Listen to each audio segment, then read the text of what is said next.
আমাদের অনেকের এই মানসিকতা আছে, অন্যের প্রাইভেট বিষয় নিয়ে কখনো আপনি নাক গলাতে পারবেন না, কারো প্রাইভেসিতে আপনি ইন্টারফেয়ার করবেন না, কারো প্রাইভেট স্পেসে আপনি ইন্টারফেয়ার করবেন না। এটা খুব বাজে একটা স্বভাব, এটা ইসলাম হারাম করে দিয়েছে।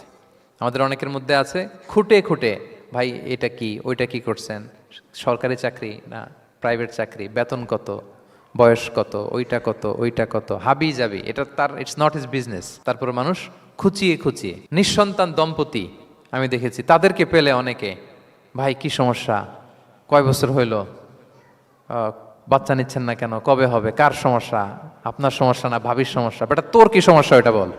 একজন নিঃসন্তান দম্পতি তারা কি স্ট্রাগলের মধ্য দিয়ে যায় আপনি জানেন?